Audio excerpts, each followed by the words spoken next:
창세기 11장 1절부터 9절까지 다 같이 합독하겠습니다. 시작. 온 땅의 언어가 하나요 말이 하나였더라. 이에 그들이 동방으로 옮기다가 시날 평지를 만나 거기 거류하며 서로 말하되 자 벽돌 굽자 하고 이에 벽돌로 돌을 대신하여 역청으로 진흙을 대신하고 또 말하되 성읍과 탑을 건설하여 그 탑 꼭대기를 하늘에 닿게 하여 우리 이름을 내고 온 지면에 흩어짐을 면하자 하였더니 여호와께서 사람들이 건설하는 그 성읍과 탑을 보려고 내려오셨더라. 여호와께서 이르시되 이 무리가 한 족속이요 언어도 하나이므로 이같이 시작하였으니 이후로는 그 하고자 하는 일을 막을 수 없으리로다. 내려가서 거기서 그들의 언어를 혼잡하게 하여 그들이 서로 알아듣지 못하게 하자 하시고 여호와께서 거기서 그들을 온 지면에 흩으셨으므로 그들이 그 도시를 건설하기를 그쳤더라. 그러므로 그 이름을 바벨이라 하니 이는 여호와께서 거기서 온 땅의 언어를 혼잡하게 하셨음이라. 여호와께서 거기서 그들을 온 지면에 흩으셨더라. 아멘. 오늘은 이 말씀을 중심으로 해서 분열과 화합이라는 제목으로 같이 은혜 나누겠습니다. 하나님은 삼위일체의 신이시다. 두 번 고백합시다. 시작. 하나님은 삼위일체의 신이시다. 하나님은 삼위일체의 시다. 삼위일체라는 말은 삼위라는 말은 인격 위자입니다. 인격. 그리고 일체 한 몸이시다. 곧 인격이 각각이시지만 성부 인격과 성자의 인격, 성령 인격이 각각이시지만 한 분이시다 하는 말입니다. 성부 하나님은 뜻을 세우신 분이시고 성자 하나님은 이 땅에 오셔서 하나님께서 세우신 뜻을 땅에서 이루신 분이시고 성령 하나님께서는 아버지께서 세우신 뜻을 이 땅에 성자 하나님께서 이루셨음을 증언하시는 신이십니다. 이 세 인격이 한 분 하나님이시다. 일체감이 있으시다. 분열이 없으시다 하는 것입니다. 삼위일체 하나님은 절대로 삼인격이시지만은 분열이 없으신 화합하신 분이시다 하는 것입니다. 일체감이 있으시다. 근데 이와 정반대로 이제 분열을 하게 되면은 멸망의 길입니다. 분열한다는 것은 곧 멸망을 의미하는 것이죠. 화합할 때는 모든 일이 순조롭게 잘 되지만 그러나 분열을 할 때는 멸망의 길입니다. 오늘 성경에 우리가 잘 아는 바벨탑 사건에 대해서 기록하고 있습니다. 그러면은 이 바벨탑을 누가 쌓았으며 왜 쌓았으며 어디에다 쌓았는가 하는 것을 우리가 먼저 알아보도록 하겠습니다. 바벨탑을 누가 쌓았느냐? 창세기 10장 9절로부터 보게 되면은 구스가 또 니므롯을 낳았으므로 그는 세상의 첫 용사라. 그는 여호와 앞에서 용감한 사냥꾼이었더라. 그래서 여호와 앞에 니므롯과 같이 용감한 사냥꾼이로다 하더라. 기록한 바와 같이 니므롯이 이 바벨성과 바벨탑을 쌓았는데 니므롯은 함의 손자입니다. 노아에게 세 아들이 있었죠. 셈, 함, 야벳. 그 중에서 둘째 아들이 함입니다. 지금 말하자면 아프리카의 그 조상이라고 불리우는 함. 이 셈, 함, 야벳 중에서 함이 저주를 받았다라고 그랬어요. 저주를 받은 이유는 노아가 술에 취해서 자고 있을 때 그 부끄러움과 하체를 드러내고 부끄러움을 덮어주지 아니하고 그를 형과 동생이 와서 공개를 했어요. 아버지가 술 취해서 하체를 다 드러내놓고 자고 있다. 셈과 야벳은 아버지 하체를 드러내는 걸 보고 뒤로 가서 그 하체를 이불로 덮어주고 뒷걸음질 쳐서 나왔어요. 그래서 그 부끄러움과 수치를 가려서 아침에 일어나 보니까 내가 술을 많이 먹어서 취해서 이 부끄러운 일을 행했구나. 근데 이제 노아는 모르죠. 그렇지만은 형제간들은 알고 있었고 하나님께서 아셨습니다. 그래서 아버지의 하체의 부끄러움을 덮어줬던 셈과 야벳은 창대케 되셨고 번성케 하나님께서 축복해 주셨습니다. 다른 사람의 수치와 부끄러움과 죄를 들춰내게 되면 분열을 하게 됩니다. 그러나 부끄러움과 수치를 덮어주게 되면 번성케 하시고 하나님께서 창대케 하신 줄을 역사를 통해서 우리가 깨닫지 않습니까? 여러분도 그렇게 사시기를 바랍니다. 그러나 함은 아버지의 하체를 부끄러움을 드러냈어요. 그리고 우스갯거리 삼았어요. 아버지가 술을 먹고 하체를 드러내고 부끄러운 일을 행했다. 함의 손자가 니므롯이라는 사람이에요. 니므롯은 첫 용사이고 그리고 그는 정말 그 싸움에 사냥에 능한 사람입니다. 지혜가 있는 사람이에요. 그래서 이 사람이 신할 평지에다가 큰 성읍을 만들고자 계획을 했습니다. 그래서 신할 평지에다가 큰 성읍을 계획한 계획 도시입니다. 거기에다가 성을 그 계획된 도시를 만들었는데 훗날 이 성읍의 이름을 바벨성이라 이렇게 불리워졌습니다. 바벨성이라. 그러면은 시날 평지가 어디가 있느냐?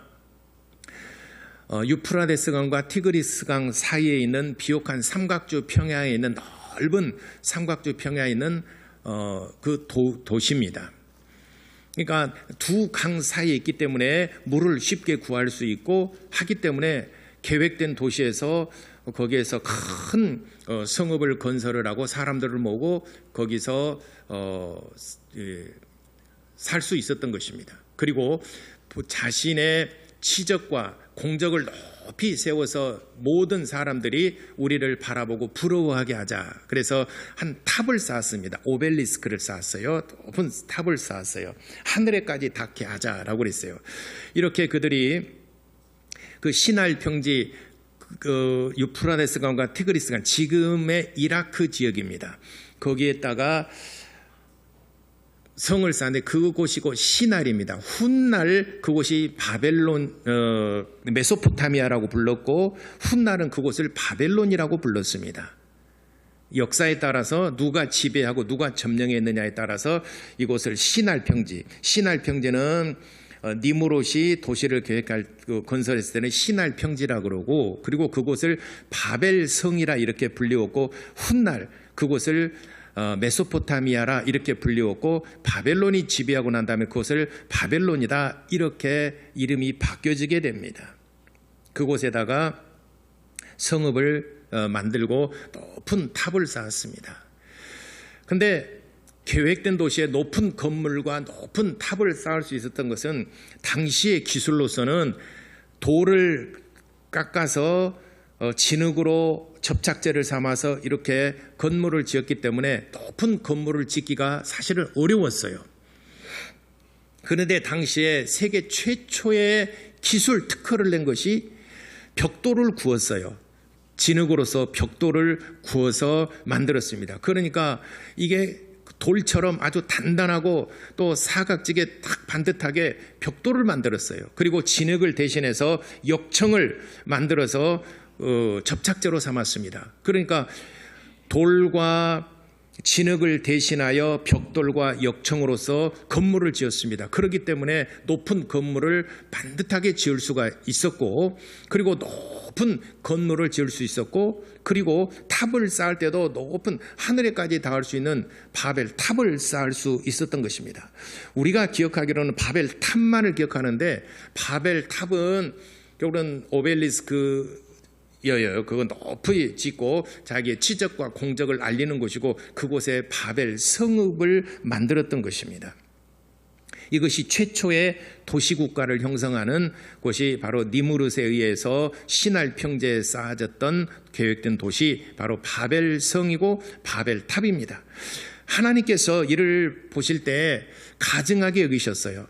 모든 걸 하나님 앞에 감사해야 되는데 자기의 치적과 자기의 공로 우리가 했다. 우리의 그 기술과 우리의 문화와 우리의 힘을 하늘에까지 한번 닿도록 한번 해보자 하는 것을 하나님께서 가증하게 여기신 것입니다. 그래서 더 이상 더 이상 그들이 높아지는 것을 막고자 하여 그들을 내가 멸하리라 할 때 하나님의 지혜로서 하나님께서 어떻게 저들을 멸할까라고 하나님께서 생각하시다가 하나님께서 한 지혜를 내셨는데 바로 언어를 혼잡하게 하신 거예요. 서로 간에 언어가 안 통하게 하는 거예요. 서로 간에 대화가 안 되게 하는 거예요. 여러분이 살면서 제일 답답한 사람이 어떤 사람이냐면은 막행이, 말이 안 통한 사람, 뭐 말귀를 못 알아듣는 사람, 여러분 제일 답답하잖아요. 그죠? 말귀를 못 알아듣는다요. 제일 답답한 사람, 서로 말이 안 통해요. 그러면 말귀를 못 하는 저 사람이 또 그 사람 입장에서 보게 되면 저는 진짜 저는 내 말 좀 들으라고 이러잖아요. 너하고 나하고는 말이 안 통해서 못 살겠다. 그래서 말이 안 통한 사람하고는 못 사는 거예요. 못생긴 사람하고는 살 수 있어요. 그렇지만은 말이 안 통한 사람하고는 함께 할 수가 없는 겁니다.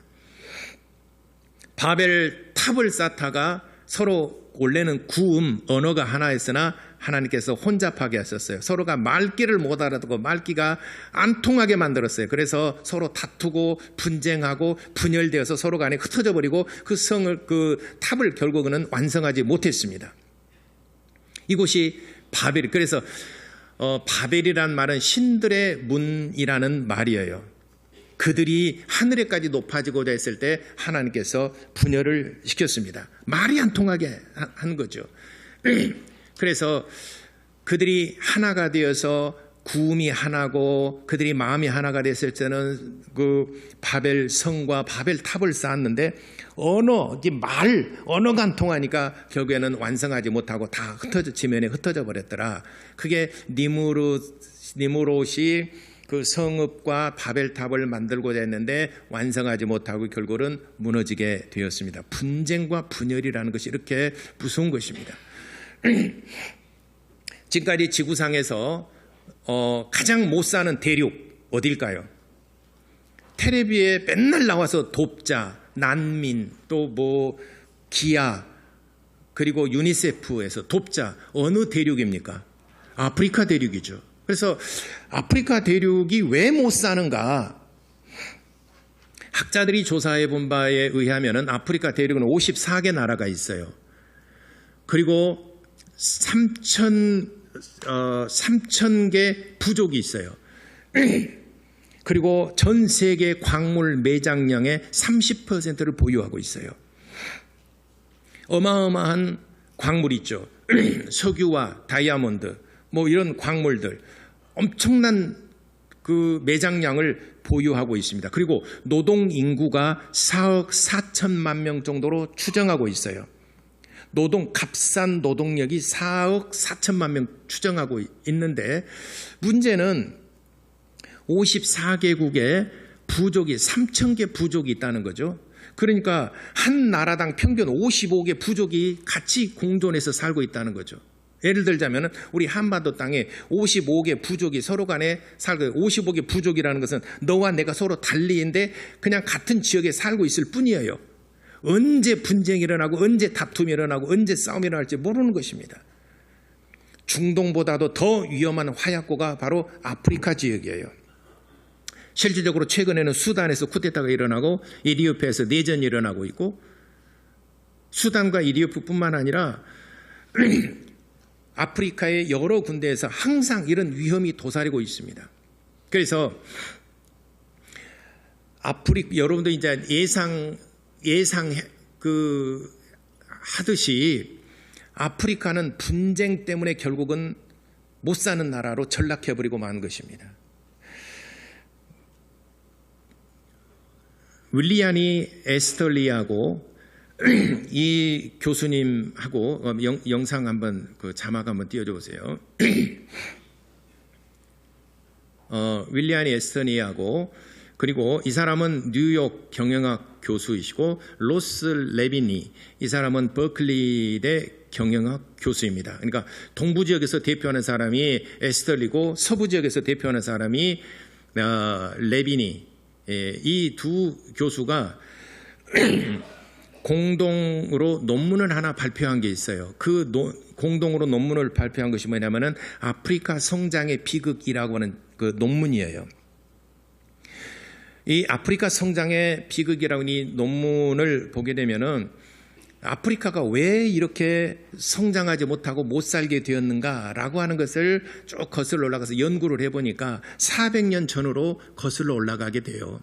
1600년대니까 17세기경에 그러니까 400년 전으로 올라가서 진행됐던 노예무역에서부터 출발한다. 노예무역. 여러분이 또 우리가 생각할 때 흑인 노예를 팔잖아요. 주로 미국, 북미 그리고 유럽 지역에 그 노예들을 팔잖아요. 유럽과 주로 북미적으로 노예를 팔잖아요. 그리고 사하라 사막 그 위쪽에 지중해 바로 아래 연안에 있는 국가들은 그래도 잘 사는 국가니까 나라들이니까 이런 나라에 노예를 팝니다. 그러면 노예를 판다 했을 때 우리가 지금까지 가지고 있는 상식은 뭡니까? 누가 팔았습니까? 백인들이 식민지 만들어서 백인들이 그 총칼을 앞세워서 식민지 만들고 거기에 그 흑인들을 잡아다가 북미, 미국과 유럽에 팔아넘겨서 돈을 버는 이렇게 알고 있잖아요. 근데 그렇지 않다는 거죠. 우리가 보편적으로 그렇게 알고 있는데 이 두 교수님의 논문을 보게 되면은 노예를 팔고 무기를 구입하는 이걸 총과 노예 사이클이라고 부르는데 이는 아까 3,000개 부족이 있었다고 그랬지 않습니까? 3,000개 부족, 54교에 3,000개 부족. 한 나라에 평균 50개에서 60개 부족이 살고 있어요. 그러니까 이 전라도와 전라북도가 분쟁을 하고 전라남도와 전라도와 경상도가 서로 분쟁을 하고 다투고 싸워서 우리가 이겼어요. 그러면은 저쪽에 그 사람들을 포로로 잡아가지고 노예상에다가 팔고 대신에 총과 칼을 우리가 그 무기로 구입하는 거죠. 그래서 총과 칼을 앞세우니까 우리는 더 좋은 아이템을 가지고 있으니까 훨씬 군사력이 좋잖아요. 그리고 또 옆에 부족과 전쟁을 해서 우리가 이겨서 저 사람들 노예로 팔고 더 총과 칼을 가지고 무장을 해서 강력한 부족을 만드는 거죠. 그러다 보니까는 우리만 그런 것이 아니라 서로 저쪽으로 이렇게 해서 서로 간의 분쟁이 심하게 된 거죠. 이게 17세기부터 400년 전부터 이런 일들이 굉장히 성행했다는 거죠. 그러다 보니까 이제는 더 그 강력한 부족을 만들기 위해서 전쟁을 일삼아요. 우리 부족이 저쪽 부족과 싸워서 저 사람을 노예로 팔고 이게 총과 노예의 사이클을 다음 화면 한번 보시겠습니다. 이게 총과 노예의 사이클이라고 하는 구도 방식이 계속 400년 전부터 저렇게 아프리카에서는 한 지역만이 아니라 성행했다는 거죠. 저 부족 보니까 총과 칼을 가지고 어떻게 구입했지? 노예를 팔아 지역 부족 간의 전쟁에서 노예를 팔아가지고 그 돈으로서 사고 그랬네. 그러면 우리도 그렇게 하자. 계속 내전, 분쟁, 전쟁 끊이지 않았던 것입니다. 이때 유럽에서는 이미 르네상스 문예 부흥운동과 그리고 프랑스의 그 산업혁명이 일어난 정말 그런 전초적인 어떤 이렇게 막 사회가 급변하고 발전하는 가운데 아프리카는 계속 전쟁, 내전 그리고 노예들을 팔고 그리고 총과 칼을 구입하고 저런 총과 노예와 총과 노예를 바꾸는 이 사이클, 그래서 총과 노예의 사이클이라고 하는 그 정의를 이 두 교수가 내린 거죠. 그래서 서로 간의 분쟁, 이 이웃 부족과 서로 간의 불신과 저 언제 우리를 침략할지 몰라. 그러니까 항상 긴장감 속에 살고 있고 항상 전쟁 준비를 해야 되죠. 전쟁 준비만 하다 보니까는 경제 발전이나 뭔가 기술 발전 이런 건 아예 생각할 수도 없었죠. 이게 아프리카가 낙후된 하나의 가장 그 근본적인 원인이라는 거죠. 그리고 200년 정도 지나서 200년쯤 지나서 독일의 선교학자이자 언어학자인 지그문트 켈레라는 사람이 있어요. 다음 한번 보겠습니다. 1840년에 현재 시에라리온 지금 어디 지역인지는 잘 모르겠는데 아프리카의 어느 한 지역인가 봐요. 그래서 독일의 선교사이자 언어학자인 지그문트 쾰레라는 이 선교사님이 1840년에 노예항에 끌려온 144명을 설문조사, 너 어디서 어떻게 끌려왔느냐? 너 당신 어떻게 끌려왔느냐? 난 물었어요. 144명이 노예로 끌려왔는데 그 조사를 해보니까 4분의 1은 전쟁포로예요. 전쟁포로. 그러니까 부족과 부족 사이의 전쟁에서 져가지고 잡아다가 파는 전쟁포로. 그 다음에 절반 정도가 가까운 사람에게 납치를 당했다는 거죠. 왜 그러면 가까운 사람들을 납치를 해서 파느냐? 5분의 1은 친구나 친지에게 속아서. 왜 이렇게 친구나 친지, 가까운 이웃을 잡아다가 납치해서 파느냐? 왜 그러냐? 나와 내 가족을 지키기 위해서 그랬다는 거죠. 내 가족을 지키기 위해서. 내 가족을 지키려면 총이 있어야 되고 칼이 있어야 되고 무장해야 되잖아요. 저 사람은 총과 칼이 있는데 나는 아무것도 없어요. 어느 날 가서 칼 들고 총을 가지고 와서 협박해서 그를 잡아다가 노예로 팔아버려요. 그리고 뿔뿔이 다 흩어집니다. 그걸 방지하려고 그러면은 내 가까운 친구나 이웃들, 지역사회에 있는 사람들을 속여가지고 또는 협박을 해가지고 팔아서 내 가족과 나를 지키기 위해서 총과 칼을 구입하게 됐다는 거죠. 이게 날이 갈수록 이것이 성행하게 되었더라 하는 것이죠.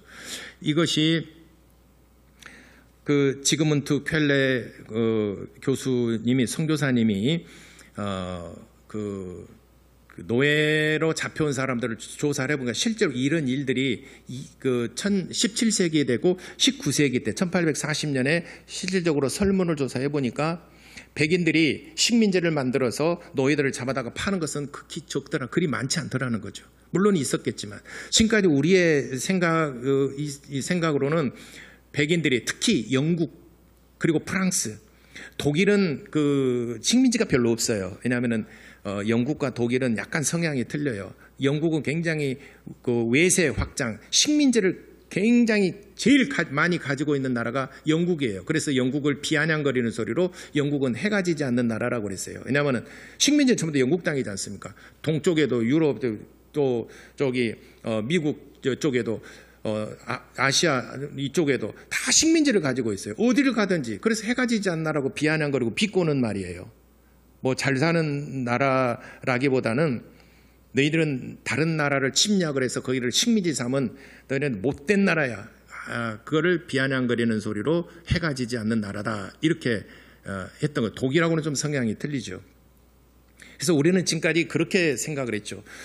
이렇게 식민지를 만들고 거기다가 그 흑인 노예들을 잡아다가 팔아서 이익금을 얻고, 그러나 실제로 식민지를 만드는 목적은 그게 아니에요.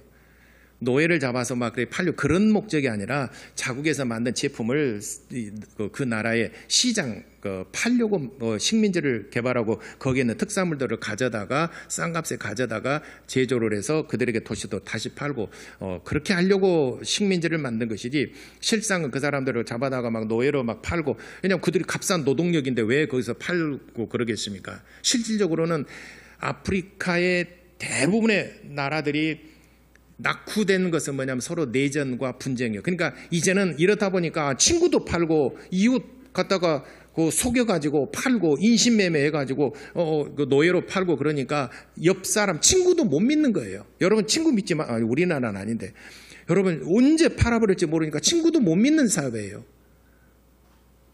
그게 아프리카예요.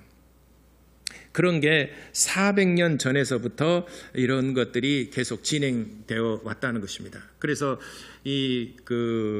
윌리안이 에스털리 교수님하고 로스 레빈이 이 두 교수가 쓴 아프리카 성장의 비극이라는 그 논문에서 연구를 해보니까 결국에는 아프리카가 못 사는 낙후된 정말 광물이랄지 값싼 그 노동력이 많음에도 불구하고 왜 아직도 원조를 받아도 못 사느냐, 딱 한 단어로 말하자면은 분쟁이에요. 그리고 불신이에요. 믿지 못하는 거죠. 분쟁과 불신이에요. 이 사건에서도, 바벨탑 사건에서도 우리가 볼 수 있지 않습니까? 서로 분쟁. 왜 분쟁이라니까? 말이 안 통한다는 거죠. 말이 안 통합니다. 제가 꽤 오래전에 그 신문에서 하나 읽었는데, 지하철에서 한 사건인데 기가 막혀가지고 이 사람이 그 국민일보에 그 글을 쓰면서 올려놨는데 이런 내용입니다. 아마 자리 때문에 서로 다툼이 일어났나 봐요. 내 자리고 내 자리고 막 서로 막 큰 고성이 오가고 막 그러니까 한 이제 나이 지긋하게 되신 분이, 야, 이 사람 여기가 지금 국회야? 여기가 지금 교회야? 아니, 앞에 말은 알겠는데 교회, 그 소리도 깜짝 놀랐대요. 아니, 왜 교회가 거기서 튀어나오냐고. 국회는 알겠는데 이해가 되는데 왜 교회냐고. 얘가 지금 국회야? 맨날 그걸 싸운 모습 보잖아요. 여기가 지금 교회야? 아이고, 나 뜨거워서 앉아있던 사람이, 자기도 그 교회 다니는 사람인데, 나 뜨거워가지고 왜 거기서 교회가 튀어나냐고. 왜 거기서 교회가 튀어나와? 그래가지고 국민일보에 글을 올렸어요. 교회 제발 우리 분쟁하지 맙시다. 다투지 맙시다. 싸우지 맙시다. 교회가 많은 분쟁과 다툼, 싸움이 이어진 건 너와 나 뜻이 안 맞고 안 맞다는 거죠. 여러분이 교회가 분쟁하고 막 다투고 막 쪼개지고 여러분 이해가 안 되죠. 왜 그러냐면 우리 교회는 30년 동안 한 번도 그런 일이 없잖아요. 우리 교회는 이해하고 화합하고 서로 간 합력하여 지금까지 달려왔기 때문에 한 번도 그런 일이 없었기 때문에 우리 교인들은 아마 그 이해가 좀 어려울 거지만 심심찮게 일어나는 것이 교회의 분쟁. 오직 있으면 얘가 국회야? 얘가 지금 교회야? 이렇게 말했을 거예요. 저도 그걸 보고 좀 낯뜨겁고, 야, 정말 이러지 말아야 되는데 이런 생각이 들어요. 분쟁, 분열, 멸망의 길로 치닫게 하는 것이 바로 분쟁입니다. 그런데 하나님께서 이루신 일 가운데서 최고 힘든 일이 뭘까 하면은 예수 그리스도의 십자가의 피로써 우리를 죄 가운데서 구원하신 일입니다. 맞죠?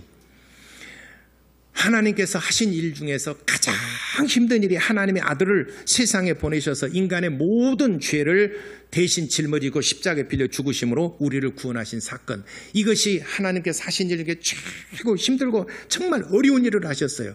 그리고 거기에 버금가리만큼, 거기에 못지않게 또 하나님께서 진짜 힘든 일을 하시는, 불가능한 것을 가능하게 한 것이 뭐냐면은 성령께서 교회를 하나 되게 하신 것입니다.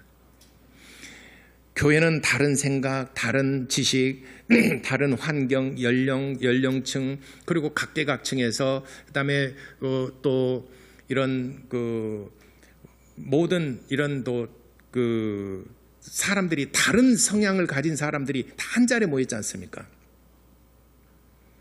여러분도 우리 각계각층에서 또 하는 분야도 다르고 모든 것이 다른 환경, 이런 데서 모여서 한 자리에 모였는데, 이 사람을 하나로 통합한다는 것은 진짜 어려운 일이 아니라 불가능한 일이다라고 어떤 목사님은 얘기를 합니다. 불가능한 일입니다.